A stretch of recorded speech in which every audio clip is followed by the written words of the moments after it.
తీసుకుంటే ఏంటి, తీసుకోకపోతే ఏంటి? ఎవడికి బాధ? నువ్వు సీట్లు తీసుకోకపోతే ఎవడికి బాధ? ఒక విరివాడ రామచంద్రరావుకి బాధ, ఒక దుర్గేష్కి బాధ, లేదా ఆశ పెట్టుకున్నటువంటి జగ్గంపేటలో కుర్రోడు ఎవడో గుళ్ళో పడుకున్నాడు ఇవాళకు కూడా. ఆయన పేరేంటి సార్? ఏంటి సార్? సూర్యచంద్ర అంట. ఆ సూర్యచంద్ర లబో దిబ్బమని ఏడుస్తున్నాడు, అతనికి బాధ. లేదా మీరు హాస్పిటల్లో నిరాహార దీక్ష చేస్తుంటే ఫోన్ చేసి నా మాటను నేను ముఖ్యమంత్రి అవుతాను, నేను ముఖ్యమంత్రిగా పోటీ చేస్తాను, నువ్వు నిమ్మరసం తీసుకోమని ఏలూరు హాస్పిటల్కి ఫోన్ చేసినటువంటి హరిరామ్ జోగి గారికి బాధ. లేదా మీ పార్టీ మనుషులందరినీ కూడా పంపించి జోలపాట పాడి ముద్రగడ పద్మనాభం గారి ఇంటికి అయోధ్య వెళ్ళాక వస్తాను, కాశీ వెళ్ళాక మీ ఇంటికి వస్తాను కౌర్లు చేసింది మీరు కదా. ఏమైనా ఉంటే బాధ ముద్రగడ పద్మనాభం గారికి ఉండాలి, లేదా మీ జెండా మోసే కార్యకర్తలకు ఉండాలి. ఏంట్రా మనోడు ఇంత దిగజారిపోయాడని చెప్పని, లేదా నీకు ఓటేద్దాం అనుకున్నటువంటి మన కాపులకు ఉండాలి బాధ. వైఎస్ఆర్ కాంగ్రెస్ పార్టీకి ఎందుకు బాధ? నువ్వు 24 తీసుకుంటే ఏమి తీసుకోకపోతే ఎవడికి బాధ?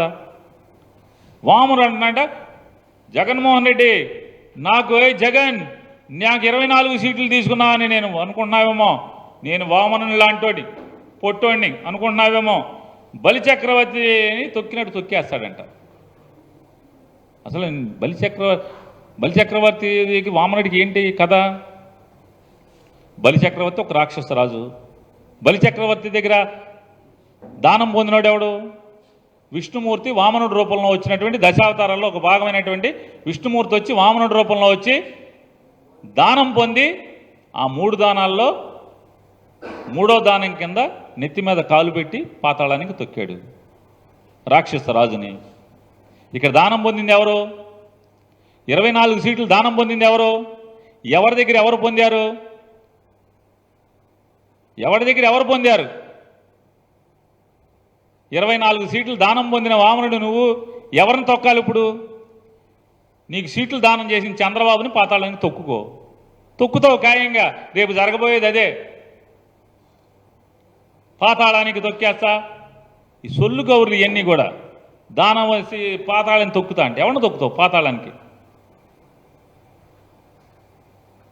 ఇవాళ చంద్రబాబు నాయుడిని నువ్వు పాతాళానికి తొక్కితే రాబోయే రోజుల్లో ఈ రాష్ట్రంలో పేదరికం పోతుంది, పేద మధ్యతరగతి వర్గాలకి మేలు జరుగుతుంది. నువ్వు దానం పొంది 24 సీట్లు దానం పొందినటువంటి చంద్రబాబు నాయుడిని పాతాళానికి తొక్కేయి. దానం పొందావు వామనుడి కథలాగా చంద్రబాబు నాయుడిని పాతాళానికి తొక్కేయి. సాధారణంగా ఎవడన్నా పొగట్టాకి పక్కనే ఉన్న పెట్టుకుంటాడు, లేదా ఇద్దరు కలిసి ఉన్నారు కాబట్టి పవన్ కళ్యాణ్ని చంద్రబాబు పొగడాలి, చంద్రబాబుని పవన్ కళ్యాణ్ పొగడాలి. చంద్రబాబు ఒక్కటంటే ఒక్క మాట పవన్ కళ్యాణ్ గురించి మాట్లాడాల, ఒక్క మాట కూడా. పవన్ కళ్యాణ్ ఈరుడు సూర్యుడు, నేను జైల్లోకి వెళ్తే నా పార్టీని బతికిచ్చాడు, నా చచ్చిపోయిన పార్టీని మొత్తం కకాయకమైనటువంటి మొత్తం నేను తినేసిన డబ్బులకి దొరికిపోయి జైల్లోకి వెళ్తే, రాజమండ్రి జైల్లోకి వెళ్తే అసలు మా కొడుకేమో ఢిల్లీ పారిపోయాడు, మా కార్యకర్తలు ఎవరింటో కాడి వెళ్ళిపోయారు, పవన్ కళ్యాణ్ వచ్చి మా పార్టీని బతికిచ్చాడు, లేకపోతే మా పార్టీ అసలు మామూలుగా పోటీ చేయటానికి కూడా కనీసం ఈ 94 సీట్లు డిక్లేర్ చేయడానికి కూడా మనుషులు ఉండేవాళ్ళు కాదని చెప్పని ఒక మాట చెప్పాడా? చెప్ప. మన డబ్బా మన సెల్ఫ్ డబ్బా మనమే కొట్టుకోవాలి ఆయన చెప్తాడు పవన్ కళ్యాణ్ అంట. ఆయనేమో ఎంత కర్మ అంటే పవన్ కళ్యాణ్కి, అతని గురించి అతనే సెల్ఫ్ డబ్బా లేపుకోవాలి, జాకీ పెట్టి అతనే చెప్పుకుంటాడు.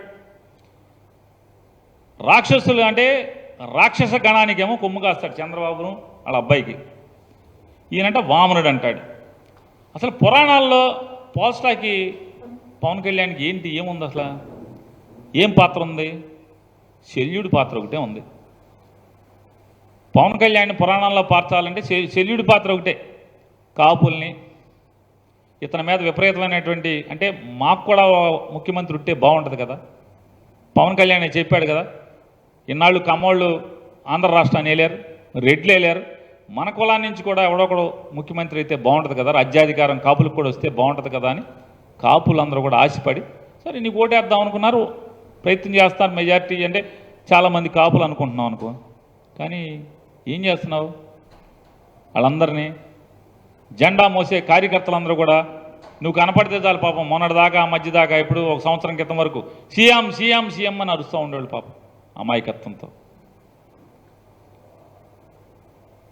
పవన్ కళ్యాణ్ తరపున మేము పోటీ చేస్తామని చాలామంది పరిగెట్టుకు వస్తూ ఉండేవాళ్ళు.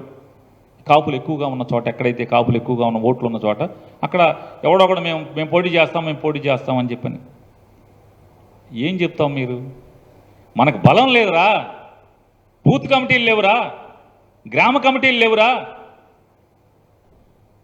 మనం ఎవడో నేను పోటీ చేసి ఓడిపోయామరా, మీరు గెలిపించలేరురా.